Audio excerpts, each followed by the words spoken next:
You are 2 minutes, man. The champagne glass shattered against the marble floor of the penthouse suite. Amara stood over Jinwoo Park, the most feared man in Seoul's underworld, her gold silk robe barely clinging to her shoulders, her eyes blazing with contempt. 2 minutes, she said, her Nigerian accent thick with disgust. I've waited 3 months for us to rusk thus. You're a 2 minutes man, Jinwoo Park. The room fell silent. Outside, the neon lights of Gangnam flickered through floor-to-ceiling windows. Jinwoo's face turned from shock to something dangerous, something that had made men disappear into the Han River without a trace. But Amara didn't flinch. You know what happens to people who disrespect me. Jinwoo's voice was ice. The same thing that happens to men who can't satisfy women, Amara shot back. Nothing, absolutely nothing. 3 days earlier. The bass from Club Exodus pounded through Amara's chest as she surveyed the VIP section from behind the bar. She'd been in Seoul for 6 months, working 3 jobs to send money back to Lagos for her sister's medical bills. The club was job number 2, the one that paid best, but required her to smile at men whose hands wandered too freely. The dragon wants to see you, whispered Mi-sun, her only friend at the club, using the nickname everyone used for Jinwoo Park. Her face was pale with worry. Amara's heart kicked. She'd seen the dragon once 3 weeks ago when he'd walked through the club like he owned it, because he did. He owned everything in this district. The clubs, the restaurants, the politicians, even the police bowed when he passed. Why? Amara asked, but Mi-sun had already disappeared into the crowd. The private room was all black leather and crystal, with 4 men in expensive suits standing like statues along the walls. Jinwoo sat at the center, younger than she'd expected, maybe 35, with sharp features and eyes that calculated everything. Sit, he said in English, surprising her. Amara sat, keeping her spine straight. She'd learned in Lagos that showing fear was the fastest way to become prey. You're Nigerian, he stated. Amara Akunkwa. Visa expires in 4 months. You send exactly $2,000 home every month, which is impossible on what we pay you. His smile didn't reach his eyes. So I'm curious, what's your real job? The room tilted. He'd investigated her. Why? I work 3 jobs, she said carefully. All legal. Legal? He laughed, and his men laughed with him like trained dogs. Nothing is legal when you're desperate, Miss Akunkwa. I know desperation. I grew up with nothing in Byeosun. I killed my first man at 15 to feed my sister. He leaned forward. So here's what's going to happen. You're going to work for me. Doing what? I need someone the other families won't suspect. Someone foreign, someone smart. His eyes traveled over her face. You're educated. I saw your real resume. Economics degree from University of Lagos. You're wasting yourself serving drinks to drunk businessmen. I'm not a criminal.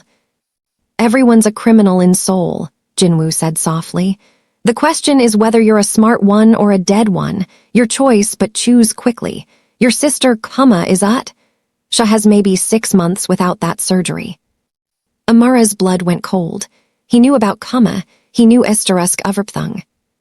What do you need me to do? 2 days earlier. The package was small, just a leather satchel, but the man who gave it to Amara at the Uncheon port treated it like it contained the nuclear codes. She was to deliver it to a warehouse in Gungbuk by midnight. Nothing more, nothing less. Don't open it, the man said. The dragon doesn't forgive curiosity. But Amara had survived Lagos by being smart, not obedient. When she got to her tiny apartment in Utaewon, she examined the satchel under her desk lamp. No wires, no ticking, just weight.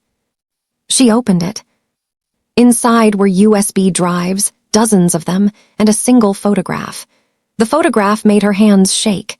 It showed Jinwoo as a teenager, standing next to a girl who looked exactly like him. His sister, probably. But they were with an older man, someone important based on the expensive suit and the government building behind them. The man in the photo was currently South Korea's Minister of Justice. The USBs likely contained enough blackmail material to bring down the entire government. Amara's phone buzzed. A text from an unknown number. Asterisk, I know you opened it. Come to my penthouse. Alone, now. Her apartment door exploded inward before she could move. 3 men in black tactical gear swept in like a SWAT team, weapons drawn. But they weren't police. The patches on their uniforms showed a red crane, the symbol of the Crane Syndicate, Jinwoo's biggest rival. Where is it? The lead man demanded in Korean. Amara's language skills were basic, but she understood that much. She'd walked into the middle of a gang war, and now both sides thought she was a player instead of a pawn. She did the only thing she could think of. She ran.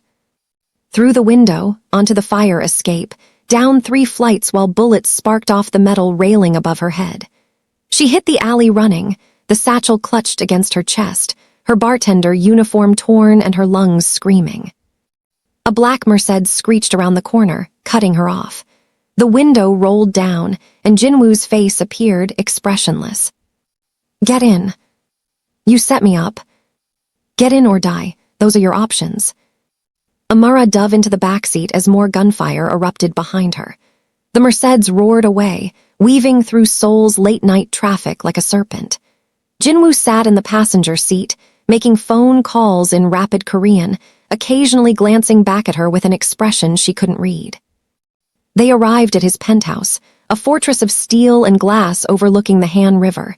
His men swept the building, checking every corner. Explain, Amara demanded once they were alone in his living room. You sent me into an ambush. No, Jinwoo said, pouring himself whiskey. I sent you on a simple delivery. Someone in my organization leaked the route to the cranes. Someone betrayed me. His eyes found hers. But you didn't. You could have given them the satchel and saved yourself. Why didn't you? Because I'm not stupid. They would have killed me anyway. He smiled, the first real smile she'd seen from him. See, smart, I chose well. He gestured to a bedroom. You'll stay here tonight. Tomorrow we find my traitor. And then you'll be rich enough to save your sister twice over. Or dead. 50-50 odds in my world. 1 day earlier. Amara woke to find Jinwoo cooking breakfast. Actual cooking, not having servants do it. Pancakes, American style with fresh fruit. You cook? She asked, disbelieving. My sister taught me before she died. Something flickered across his face, gone in an instant. The minister, the man in that photo, he was supposed to protect her when things got bad. Instead, he used her as a bargaining chip with a rival gang. She was 17 when they killed her. The hatred in his voice could have melted steel. So this is revenge, Amara said. This is justice. Korean justice is for the rich. My justice is for everyone else. He slid a plate across to her. Eat, we have work. The work turned out to be attending a charity gala that evening, one where the minister would be present, along with every power player in Seoul's legitimate and illegitimate worlds. Amara would wear a wire, get close to the minister, and plant a listening device on him. Why me? She asked. Because he has a type, African women. He thinks he's discreet about his affairs, but I have photos of 12 different women over 5 years. You fit his pattern perfectly. Disgust rolled through her. You want me to seduce him? I want you to make him thunk he's seducing you. There's a difference. Keep your dignity, keep your power. Jinwoo's phone buzzed. His face hardened as he read the screen. We have a problem. The cranes just killed 2 of my men and left a message. They know you're here. How? That's what we're going to find out. But they didn't have time. The penthouse's security system blared. Someone had breached the outer perimeter. Jinwoo's men scrambled, weapons drawn, but he grabbed Amara's arm and pulled her toward a hidden panel in the wall. Panic room, now. What about you? This is my house. No one takes it while I'm breathing. He pushed her toward the opening. Go. Amara stumbled into darkness, just as the shooting started. The panic room was soundproofed, but Amara could feel the vibrations of gunfire through the walls. She watched on security monitors as Jinwoo moved through his penthouse like a ghost, taking down Crane Syndicate soldiers with brutal efficiency. He wasn't just a crime boss, he was a trained killer. But there were too many of them. Amara watched him take a bullet to the shoulder, saw him stumble. 2 men closed in for the kill. Her hand found the emergency release Jinwoo had shown her, the one that would unlock the panic room. She'd promised herself in Lagos that she'd never kill anyone, that no matter how bad things got, she'd keep that line uncrossed. She pressed the button anyway. The Crane soldiers didn't expect the African woman to come out shooting with Jinwoo's backup pistol. Her first shot went wide. She'd never fired a gun before, but the second caught one man in the leg. Jinwoo used the distraction to snap the other man's neck with his good arm. Silence fell over the penthouse, broken only by their ragged breathing. "You saved my life," Jinwoo said, staring at her with something like wonder. "Don't get used to it," Amara replied, but her hands were shaking so badly she dropped the gun. He crossed to her, his injured shoulder bleeding through his white shirt. "No one has done that since my sister died. No one has chosen me over their own safety." "I chose myself," she said. "You die, I die, simple math." But they both knew it was more than that. The dress Jinwoo bought her cost more than a year's rent. Emerald green silk that hugged every curve, with gold jewelry that was definitely real. Amara looked in the mirror and barely recognized herself. "You look like a queen," Mi-sun said, helping with her makeup. She'd been brought in to prepare Amara, though she kept glancing nervously at Jinwoo's bandaged shoulder. "Be careful tonight. The dragon is making enemies faster than he can count them." "Why do you work for him if it's so dangerous?" Mi-sun's hands stilled. "Because he paid for my daughter's heart surgery when no one else would. Because when my ex-husband tried to kill me, Jinwoo made sure he'd never touch anyone again. The dragon protects his people. That's why we stay loyal." The gala was held at the Shilla Hotel, all crystal chandeliers and orchestras and politicians pretending they didn't own pieces of the underworld. Jinwoo arrived separately. They couldn't be seen together, but Amara felt his eyes on her from across the ballroom. Minister Kang spotted her within 15 minutes. Just as Jinwoo predicted, he moved in like a shark sensing blood. "I don't believe we've met," he said in English, his smile oily and practiced. "Minister Kang Sunwoo, and you are." "Amara, I'm new to Seoul, still learning my way around." She let her accent thicken, played into his fantasy of the exotic foreigner. "Perhaps I could show you the city. I know all the best places." His hand touched her lower back, lingering too long. Amara wanted to break his fingers. Instead, she laughed and leaned closer, planting the listening device under his lapel while pretending to admire his tie. "I'd like that very much, Minister." But as she pulled away, she saw something that made her blood freeze. Across the ballroom, talking to a group of businessmen, was the lead Crane Syndicate soldier from the warehouse attack, the one who'd tried to kill her. He was wearing a police uniform, a captain's uniform. The room spun. The Cranes weren't just criminals, they had law enforcement in their pocket. And if this captain saw her... "Excuse me," she said to Minister Kang, already moving toward the exit. But the captain's eyes found hers across the crowded room. Recognition flared. His hand moved toward his concealed weapon. Amara ran. Through the ballroom, past shocked socialites, into the service corridors where waiters pressed themselves against walls to let her pass. Behind her, she heard shouting, gunshots, screaming. She burst onto the hotel's rooftop garden, the Seoul skyline glittering below like a field of stars. Dead end. Nowhere to go but down, 32 floors down. The rooftop door exploded open. The Crane captain stepped through, gun raised. "You should have died in that apartment. You should have given us the drives." "I don't have them anymore," Amara said, backing toward the edge. "Jinwoo took them." "Liar, we have people inside his organization. We know he gave them to you for safekeeping. Where are they?" Inside her organization, the words echoed. Jinwoo had a traitor, and the Cranes knew everything. "Even if I had them," Amara said, stalling, "why kill me? Why not trade the drives for my life?" The captain laughed. "Because you're worth more dead than alive. The dragon has feelings for you, everyone can see it. Kill you and he'll make mistakes. Mistakes we can exploit." Feelings. The word hung in the air like smoke. The captain raised his gun. Amara closed her eyes. The shot rang out, but she felt no pain. When she opened her eyes, the captain was falling, a red bloom spreading across his chest. Behind him stood Jinwoo, his own gun smoking, his face carved from stone. "No one touches her," he said, and the absolute certainty in his voice sent shivers down her spine. Which brought them to tonight, to Jinwoo's penthouse, to champagne and dim lights and the unspoken thing between them that had been growing since the moment she'd saved his life. To 2 minutes of disappointing intimacy and Amara's, anger overriding her survival instincts. 2 minutes, she'd said. You're a 2 minutes man. Now Jinwoo stood, his face unreadable. The temperature in the room dropped 10 degrees. His men would kill for less than this insult. She'd seen it happen. But instead of rage, Jinwoo laughed. Actually laughed, the sound rusty and surprised. "You're right," he said. "It's been so long since anyone." He ran a hand through his hair, suddenly looking younger, vulnerable.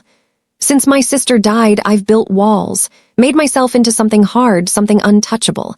I forgot how to be human." Amara's anger deflated.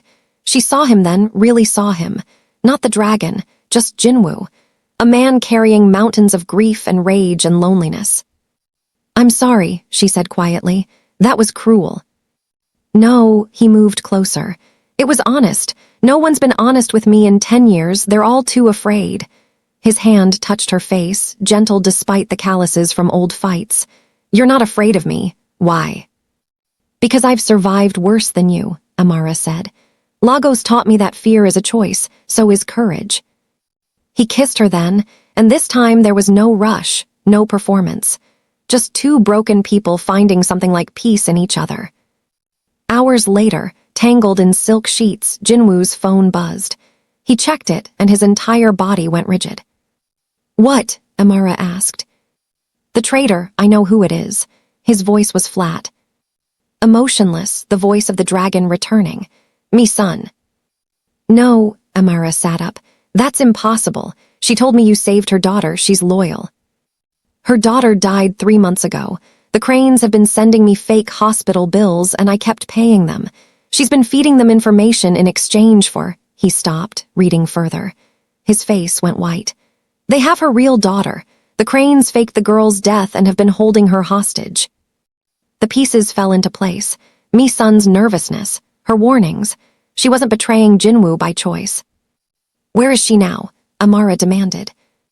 "According to this message, she's about to detonate a bomb in Club Exodus. Tonight, when it's packed with civilians."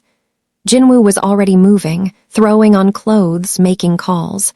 "They're forcing her to kill hundreds of innocent people to strike at me." "Then we stop her." He turned to her. "This isn't your fight, Amara. You can walk away. I'll wire you the money for your sister. You never have to see me or this world again." Amara thought of Mi-sun's kind hands doing her makeup, of the woman trapped between saving her child and murdering innocents, of Jinwoo, who'd somehow become more than just a dangerous man in expensive suits. "I'm Nigerian," she said, pulling on her dress. "We don't abandon family, and like it or not, you people have become my family."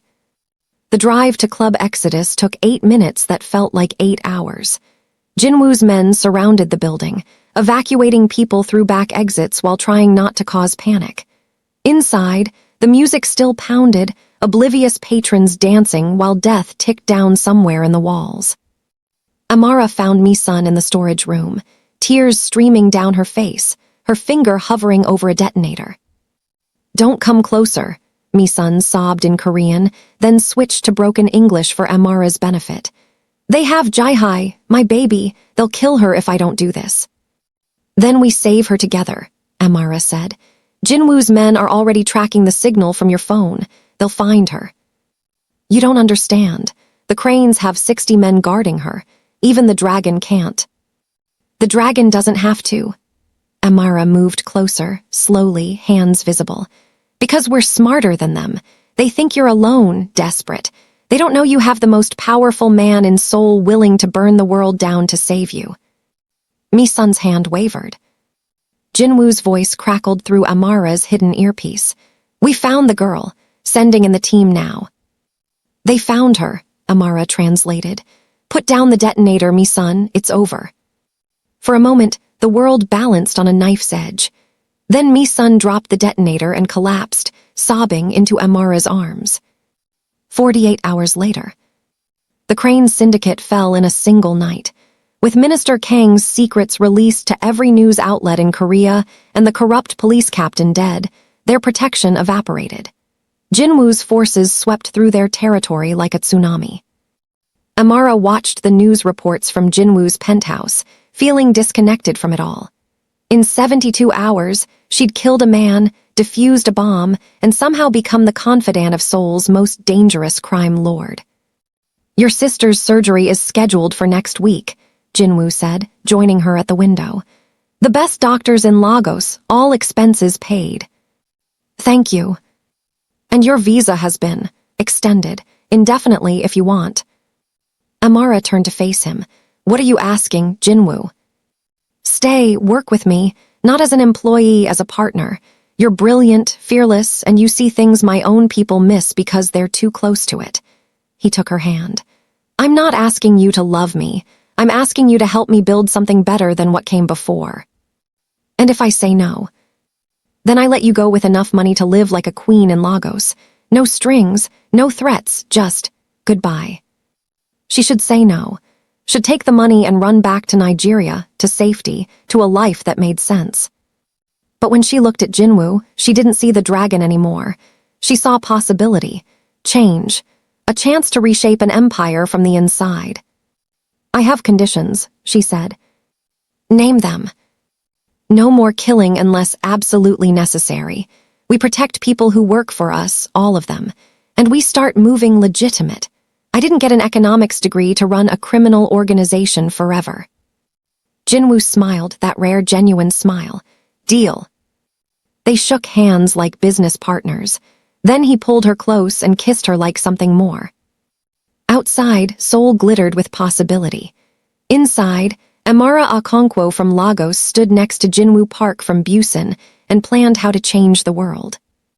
But neither of them noticed the red laser dot that appeared on the window behind them. Neither heard the safety click off on a sniper rifle positioned on the building across the street. Neither saw the text message that appeared on Jinwoo's phone. "The minister sends his regards. You should have killed me when you had the chance." The glass exploded inward, just as Amara turned.